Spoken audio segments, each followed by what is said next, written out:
Bismillahirrahmanirrahim. Alhamdulillahirabbil alamin wa bihi nasta'inu ala umurid dunya waddin. Asyhadu an la ilaha illallah wahdahu la syarikalah wa asyhadu anna Muhammadan abduhu wa rasuluhu la nabiyya ba'dah.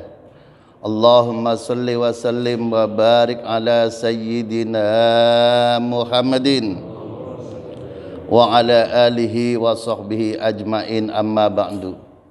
Hadirin para ustadz, para alim ulama, alhamdulillah kita ketemu lagi di Masjid Al-Ikhlas. Alhamdulillah. Bahwa kita wajib yakin, kita wajib meyakini, wajib mengimani bahwa setelah kehidupan di dunia akan ada kehidupan akhirat. Betul? Betul? Jadi setelah manusia di dunia, hidup di dunia, lalu wafat, lalu masuk ke alam kubur, lalu kemudian akan segala sesuatunya itu dipertanggungjawaban di akhirat kelak. Insya Allah kita termasuk orang-orang yang beruntung. Amin. Ya Rabbal Alamin. Ada orang tidak percaya dengan kehidupan akhirat.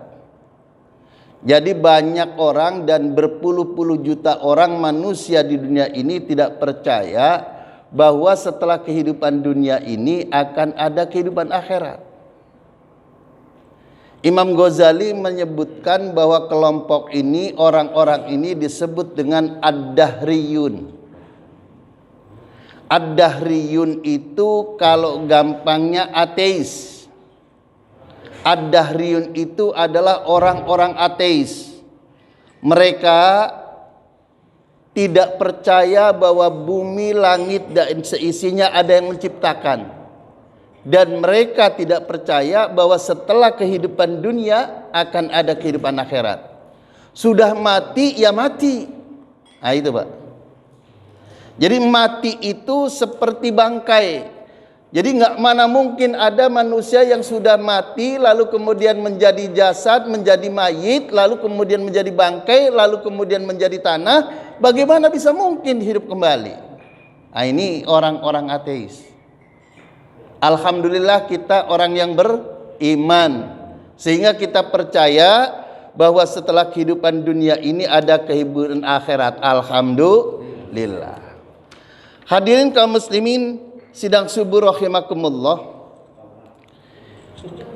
Hujjatul Islam Imam Ghazali di dalam kitabnya Bidayatul Hidayah, beliau pada bagian pendahuluannya mengatakan, man a'ana ala maksiatin walau bisyatri kalimatin kana lahu syarikan fiha. Man a'ana maksiatin, barang siapa yang menolong, barang siapa yang berkontribusi, barang siapa yang mendukung ala maksiatin, terjadinya kemaksiatan, terjadinya kedoliman, terjadinya kecurangan, walau bisyatri kalimatin, walau dukungan itu dikemukakannya dengan satu kata, walau dukungan itu dikemukakannya dengan satu kalimat, walau dukungan itu dikemukakannya dengan sepotong kata, sepotong kalimat, kana syarikan lahu fiha, maka orang itu sudah termasuk orang yang sama melakukan kemaksiatan. Na'udzubillah. Hadirin kaum muslimin rahimakumullah, orang-orang hukum itu menyebutnya terkena pasal 55 ayat 1 Kitab Undang-Undang Hukum Pidana. Turut serta melakukan. Jadi orang yang turut serta melakukan, membantu melakukan, memfasilitasi melakukan, itu dihukumi sama dengan orang yang melakukan kejahatan. Betul? Betul? Hadirin kaum muslimin sidang subuh rahimakumullah. Jadi hati-hati kita ini di dalam masalah kata, di dalam masalah berucap, di dalam masalah mendukung, di dalam masalah memfasilitasi, di dalam masalah kecurangan, kedoliman, itu hati-hati. Sebab kana lahu syarikan fiha, akan dihukumi oleh Allah sebagaimana orang yang melakukan kemaksiatan itu. Akan dihukumi oleh Allah sebagaimana orang yang melakukan kecurangan itu. Akan dihukumi oleh Allah sebagaimana orang yang melakukan kezaliman itu. Hadirin kaum muslimin rahimakumullah, ini satu kata bisa mencelakakan, satu kata bisa juga menguntungkan. Man a'ana ala maksiatin walau bisyatri kalimatin kana syarikan lahu fiha. Barang siapa yang mendukung, memfasilitasi, berkontribusi terhadap kemaksiatan, terhadap kecurangan, terhadap kezaliman, kana syarikan lahu fiha, maka orang itu dihukumi sama dengan orang yang melakukan kejahatan. Na'udzu billah. Hadirin kaum muslimin sidang subuh rahimakumullah, apa yang mendasari Hujjatul Islam Imam Ghazali berani mengatakan seperti itu? Walau bisyatri kalimatin, walaupun cuma dengan satu kata, dia dihukumi sama dengan orang yang melakukan kejahatan itu. Imam Ghazali menegaskan, famay ya'mal mithqala dzarratin khairan yarah wa may ya'mal mithqala dzarratin syarran yarah.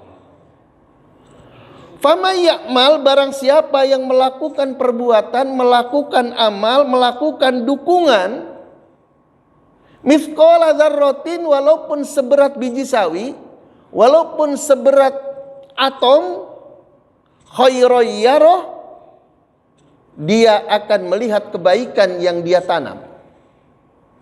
Wa may ya'mal mithqala dzarratin, barang siapa yang melakukan, mendukung kejahatan, mendukung kedzaliman, mendukung kecurangan, mithqala dzarratin, dukungan itu diberikan dengan seberat biji sawi, dengan sepotong kata, dzarratin syarran yarah, maka dia akan melihat balasan kejahatan yang dilakukannya. Hadirin kaum muslimin rahimakumullah. Jadi satu kata itu bisa menjadikan orang itu bisa selamat di dunia, bisa selamat di akhirat, bisa juga menjadikan orang celaka di akhirat nanti. Hadirin kaum muslimin rahimakumullah, Al-Habib Abdullah bin Alwi Al-Haddad, Habib Abdullah bin Alwi Al-Haddad di dalam kitab Risalatul Mudzakarah, beliau senada dengan Imam Ghazali menegaskan, waqad alimta ulul qulub wal uqulul mustaqimah, orang-orang yang memiliki hati bersih, orang-orang yang memiliki pikiran jernih, annahum yadzuna ma ya'malun, mereka itu tahu akibat dari apa yang mereka kerjakan. Mereka itu tahu akibat daripada apa yang mereka kerjakan. Jadi kalau wa yaksuduna ma yazra'un, bahkan dia itu akan memanen apa yang dia tanam. Jadi orang-orang hidup ini tergantung perbuatannya. Kalau amal baiknya banyak, insya Allah di akhirat masuk surga. Amin. Kalau di dunianya ini banyak kejahatannya, banyak kecurangannya, banyak berbuat dolim terhadap orang lain, kama yudayyinuna yudanun, sebagaimana yang dia korbankannya, maka dia akan memperoleh itu yang dia akan peroleh daripadanya. Insya Allah kita semuanya orang yang bahagia di dunia, amin, dan bahagia di akhirat kelak, amin ya rabbal alamin. Wa may ya'mal mithqala dzarratin syarran yarah, barang siapa yang berbuat kejahatan, berbuat kedzaliman, itu dia akan melihat balasannya kelak nanti di akhirat. Ini yang berbahaya, ini dosa jariah, Pak. Jadi kita kan kenal amal jariah. Amal jariah itu sudah kita kenal lah, sudah tahu, sudah paham. Nah sekarang dosa jariah. Nah ini. Dosa ada juga dosa jariah. Nah, ini yang berbahaya ini, Pak. Dosa jariah itu adalah dosa yang kendati pun kita sudah wafat, kiriman dosanya jalan. Nah, ini bahaya ini. Hati-hati ini. Jadi umpamanya ada anak muda, anak itu soleh, tidak pernah minum, tidak pernah mabok, tidak pernah melacur. Teman-temannya membuat supaya dia itu sama dengan dia, yang suka mabok, yang suka melacur. Nah, akhirnya kemudian yang anak soleh ini diajak tidak mau. Akhirnya dipaksa. Kamu sok soleh, kita kan sama-sama. Masa sih kamu tidak mau, tidak solider, tidak tidak senasib sepenanggungan. Akhirnya diajak, udahlah kamu nggak apa-apalah, udah kamu nemenin kita aja ke tempat inilah, kamu nggak usah ngelacur lah, kamu minum sajalah. Mau. Setelah minum, diajak juga. Setelah diajak sekali dua kali, lama-lama ketagihan sendiri. Nah, kalau sudah seperti ini, maka ketika orang-orang yang memprovokasi mengajak ini wafat, ini orang kerjaannya melacur. Akibat dari diajak-ajak tadi. Ini kemudian juga menciptakan generasi berikutnya. Generasi berikutnya ke generasi berikutnya. Maka ini disebut dosa jariah, na'udzubillah. Maka hati-hati ngajarin orang nipu. Apalagi perguruan copet. Copet itu ada perguruannya, Pak. Perguruan copet itu Masya Allah, ada bosnya juga, ada bos copet juga. Nah, itu dosanya. Walaupun bos copet itu tidak melakukan, anak buahnya yang melakukan, dia store ke situ. Nah, ini dapat dosa jariah ini, Pak. Mudah-mudahan kita dapat memahami bahwa dosa daerah ini sangat berbahaya, insya Allah. Dalam sebuah hadis Nabi Shallallahu Alaihi Wasallam dari Abi Hurairah, man da'a ila hudan, barang siapa yang mengajak kepada kebaikan, barang siapa yang mengajak kepada kesolehan, barang siapa yang mengajak kepada mendekatkan petunjuk kepada Allah, kana lahu minal ajri mithlu ujuri man tabi'ahu. Jadi orang yang mengajak kepada kebaikan itu akan memperoleh pahala mithlu ujuri man tabi'ahu, sebagaimana orang yang mengerjakan kebaikan tadi. Di umpamanya nih Ustadz Dace nih ngajar ngaji, lalu kemudian setelah Ustadz Dace ngajar ngaji kepada Ahmad umpamanya, Ahmad lalu ngajarin kepada Musonif, Musonif ngajari kepada yang lain, maka kendati pun Ustadz Dace sudah almarhum, tapi masih panjang Pak ya. Masih lama, masih 30 tahun. Jadi itu pahalanya ngalir. Layan kusdalikat, tidak berkurang sedikit pun. Jadi yang mengerjakannya dapat pahala tidak berkurang. Min ujurihim syai'a, Ustadz Dace-nya juga dapat. Nah ini yang namanya amal jariah. Wa man da'a ila dhalalah, barang siapa yang mengajak kepada kesesatan, barang siapa yang mengajak kepada kedoliman, barang siapa yang mengajari kecurangan, barang siapa yang mengajari perbuatan-perbuatan tidak baik, kana alaihi, maka bagi orang yang mengajari itu minal ismi, akan mendapat dosa. Mithlu asamin man tabi'ahu, sama seperti dosanya orang yang melakukan padahal enggak melakukan. Enak enggak? Enggak enak.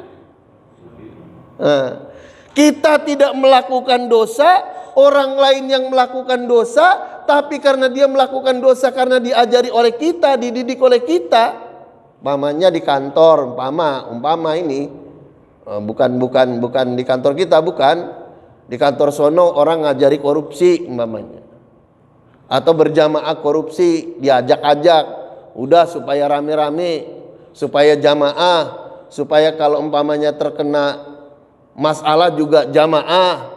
Oh, jadi rupanya kejahatan juga bisa berjamaah, Pak. Jadi kejahatan juga bisa berjamaah. Maka mithlu athamin man tabi'ahu, sama seperti orang yang melakukan kejahatan itu. La yanqus dzalika, tidak berkurang sedikit pun min athamihim syai'a, seperti orang-orang yang melakukan kejahatan itu. Nah ini makanya perlu sangat diperhatikan sekali ini. Hadirin kaum muslimin rahimakumullah. Di dalam ayat yang lain Allah menegaskan man amila sholihan falinafsi. Man amila sholihan falinafsi. Man amila sholihan falinafsi. Barang siapa yang berbuat amal soleh, berbuat kebaikan, falinafsihi, maka kebaikannya itu untuk dirinya. Alhamdulillah. Jadi mudah-mudahan kita termasuk orang-orang yang ahli kebaikan. Amin. Ya Rabbal Alamin. Wa man asa'a fa'alaiha. Dan barang siapa yang berbuat kemaksiatan, berbuat kezaliman, berbuat kecurangan, fa'alaiha, maka kecurangan, kezaliman itu untuk diri orang yang berbuat. Wa ma rabbuka bidzallamin lil abid. Bahwa Allah tidak pernah akan mencurangi, Allah tidak pernah akan mendolimi, Allah tidak akan pernah berbuat dolim, Allah tidak pernah akan berbuat yang merugikan hambanya. Hadirin kaum muslimin rahimakumullah. Jadi dalam hidup ini kita perlu memperhatikan kata-kata yang kita kemukakan. Syekh Al-Imam Muhammad Sya'rawi di dalam kalimat mutiaranya beliau menegaskan, in lam tasto qaulal haq fala tusaffaq lil batil. In lam tasto qaulal haq, jika engkau tidak bisa mengatakan yang benar itu benar, qaulal haq, mengatakan yang benar itu benar, fala tusaffaq lil batil, jangan bertepuk tangan untuk kebatilan. Fala tusaffaq lil batil, jangan mendukung kebatilan. Insya Allah. Jadi kita nih umpama nih nggak mampu atau nggak berani mengatakan yang benar itu benar, maka kita janganlah kemudian mendukung kezaliman. Sudah tahu orang yang dolim, malah kita bela yang dolim. Sudah tahu orang itu berbuat kejahatan, malah kita dukung kejahatan. Sudah tahu bahwa orang itu adalah orang yang tidak baik, harusnya kita nasihati dan kita ingatkan, malah justru dia yang kita dukung. Mudah-mudahan kita semua termasuk orang-orang yang mampu dan bisa mengatakan yang benar itu benar. Amin ya Rabbal Alamin. Hadirin kaum muslimin rahimakumullah, ada peringatan dari Imam Ali, Sayyidina Ali karamallahu wajah, hina sakata ahlul haq anil batil. Jadi Imam Ali di dalam sebuah kata mutiaranya beliau menegaskan hina sakata ahlul haq anil batil, tatkala orang-orang pendukung ahlul haq pendukung yang benar, sakata anil batil, dia itu diam saja terhadap kebatilan-kebatilan yang terjadi. Tawahhama ahlul batil annahum alal haq. Yang dikhawatirkan itu adalah ahlul batil, pendukung kebatilan. Tawahhama annahum alal haq, mereka menyangka kebatilan yang dia kerjakan itu adalah merupakan kebenaran. Nih, di Palestina itu kan Palestina, lalu kemudian datang orang yang menduduki wilayah Palestina, lalu kemudian kalau dalam bahasa Indonesia dulu dijajah oleh Belanda, itu namanya penjajahan. Jadi datang Belanda ke Indonesia, menduduki, mengeruk keuntungan, itu namanya menjajah. Nah, ketika orang Palestina wilayahnya itu diduduki, kemudian hasilnya diambil, lalu kemudian orang-orang yang membela kebenarannya didolimi, lalu kita mengatakan itu peperangan. Lalu kita mengatakan, wah itu orang-orang Palestina itu orang-orang yang segala macam lah. Lalu kita justru malah bahwa mendukung yang berbuat dolim. Nah ini hati-hati. Karena itu kita mesti hati-hati. Apalagi WA zaman sekarang. Hati-hati itu Pak. Kalau belum tahu persis, jangan sekali-kali di-share. Ini belum tahu nih yang benar yang mana nih. Jangan di-share. Kita nggak tahu yang benar yang mana, yang hak yang mana, yang batil yang mana. Kalau kita dapat ya udah kita save, kita simpen aja atau kita delete saja. Jangan kita kemudian menyebarkan. Khawatir justru ini merupakan bentuk fitnah. Khawatir ini merupakan bentuk kedoliman terhadap orang yang dijelekkan.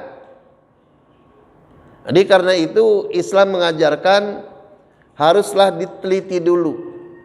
Jadi haruslah apabila datang orang fasik kepadamu membawa berita, maka tabayun dulu. Jangan kemudian kita malah justru mendukung. Karena itu apa? Khina sakata ahlul batil, khina sakata ahlul haq anil batil, tatkala pendukung kebatilan, pengusung kebenaran, pendukung kebenaran itu diem saja terhadap masalah kebatilan, tawahama ahlul batil annahum alal haq, khawatir mereka-mereka yang ahlul batil ini menyangka yang dikerjakannya itu benar. Nah, ini Pak. Ini jadi ada sebuah teori yang mengatakan, ini teori dari sono, dari barat, apabila kebohongan itu dikemukakan terus-menerus dan bertahun-tahun, maka nanti kebohongan itu akan dianggap sebagai kebenaran. Nah, itu Pak.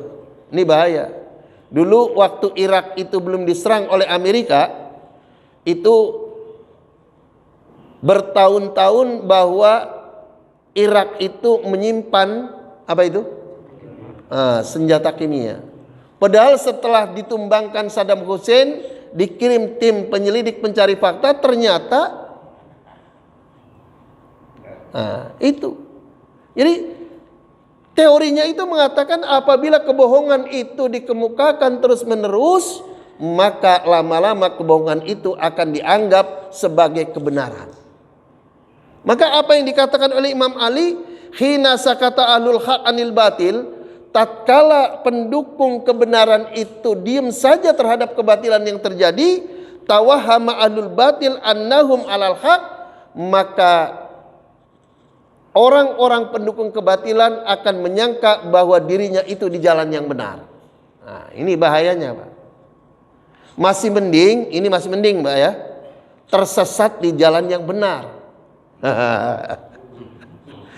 Masih mending tersesat di jalan yang benar.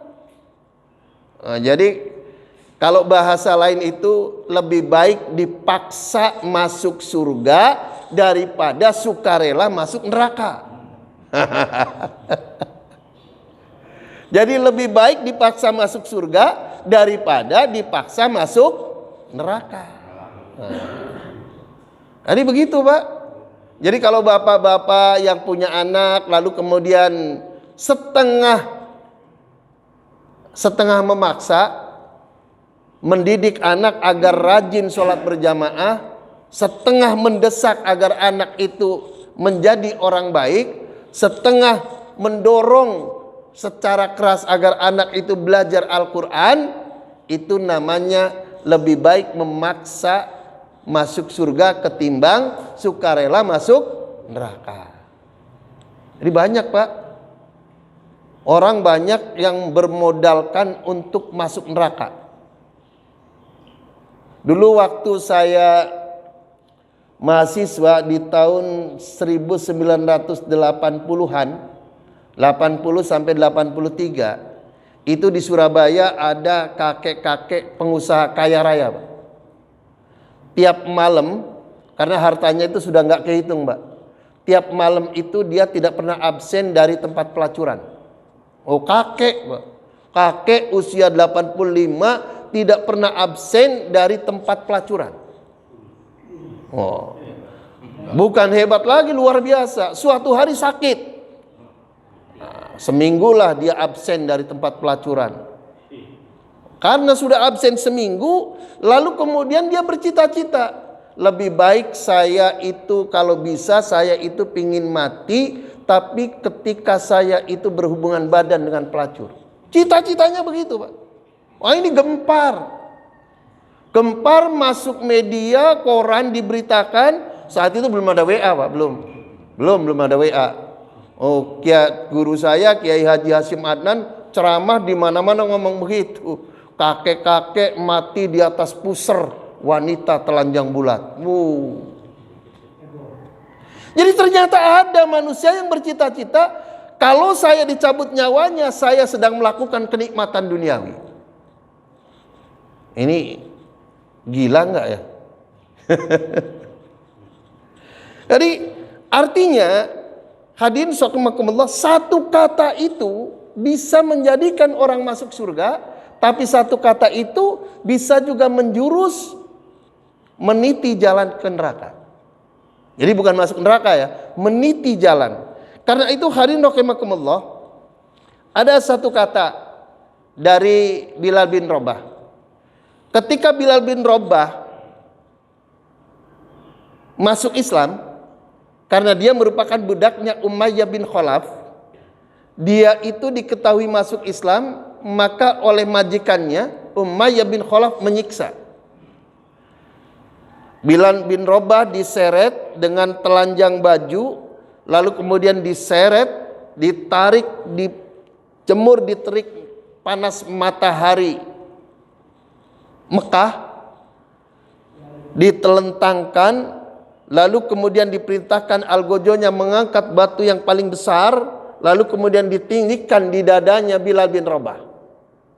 Ketika batu itu ditindihkan, sesak napasnya, Pak. Karena ini batu ini bukan cuma 1 kilo 2 kilo, bisa jadi lebih dari 100 kilo. Maka kemudian si Umayyah bin Khalaf itu mengatakan, la tazalu hakadha hatta tamut au takfuru bi Muhammadin. Jadi la tazalu hakadha hatta tamut au takfuru bi Muhammadin. Hai Bilal, penyiksaan ini tidak pernah akan berhenti hingga engkau mati. Hatta tamut, sampai kamu mati. Au takfuru Muhammadin, au takfuru bi Muhammadin, atau kamu mengkafiri Muhammad, atau kamu mengingkari ajaran Muhammad, atau kamu meninggalkan ajaran Muhammad. Fayaqul wa ta'budul Lata wal Uzza, dan kamu kembali menyembah berhala Lata dan Uzza. Jadi begitu, Pak. Jadi, tapi Bilal justru bukannya malah mengikuti siksaan yang pedih itu supaya berhenti. Fayaqul wa huwa fi dzalikal bala, ketika Bilal bin Rabah itu disiksa sedemikian rupa supaya balik kembali menyembah Lata dan Uzza, agamanya Umayyah bin Khalaf, apa yang keluar? Satu kata, Pak. Ahad, ahad, ahad. Allah yang esa, Allah yang esa, Allah yang esa. Ahad, ahad, ahad. Esa, esa, esa. Hadirin kaum muslimin rahimakumullah. Jadi satu kata itu bisa menjadikan orang masuk surga. Bahkan dengan tegas di dalam sabda Nabi, man kana akhiru kalamihi la ilaha illallah. Jadi kata Allah di situ, dakhalal jannah. Barang siapa yang akhir kalimatnya la ilaha, tidak ada Tuhan, illallah, Allah, kalimatnya Allah, dakhalal jannah. Jadi kata Allah itu bisa memasukkan kita ke dalam surga. Insya Allah kita semuanya orang-orang yang akhir kalamnya la ilaha illallah. Amin. Amin. Ya Rabbal Alamin. Hadirin kaum muslimin rahimakumullah. Kenapa? Karena Nabi mengatakan kullu ummati yadkhulunal jannah. Semua umatku seluruhnya akan masuk surga. Termasuk kita semua. Amin. Illa man aba, kecuali orang yang tidak mau. Nah, ini cuma satu kata, Pak. Aba, kecuali orang yang tidak mau. Man ata'ani dakhalal jannah, barang siapa yang mentaati perintahku, meninggalkan laranganku, dakhalal jannah, dia akan masuk surga. Jadi katanya taat. Wa man asoni, barang siapa yang mengingkari perintahku, barang siapa yang memaksiati perintahku, faqad aba, dia orang yang tidak mau masuk surga. Kalau nggak mau masuk surga, pingin masuk mana? Jadi jangan ada kemudian kita berpikir, wah tenang, kita ini kan orang yang banyak berbuat kebaikan, dah nggak usah beragama, yang penting kita berbuat kebaikan, karena nanti kita ini akan masuk bainan nar wal jannah, kita nggak masuk neraka dan nggak masuk surga. Emangnya itu punya siapa? Jadi ada yang meyakini antara surga, tidak masuk neraka dan tidak masuk surga, tapi dia itu manzilatain bainan nar wal jannah. Jadi antara surga dan neraka. Jadi ini nggak tahu ajaran dari mana ini. Di Islam itu hanya dua. Kalau tidak masuk neraka, masuk surga. Ada orang-orang yang beriman karena banyak dosanya dicelup dulu di neraka, dibersihkan dulu, lalu setelah selesai baru dimasukkan surga. Mudah-mudahan kita orang yang langsung masuk surga. Amin ya rabbal alamin. Hadirin rahimakumullah, ini kajian kita sampai di sini. Kalau ada yang mau bertanya, kami persilakan.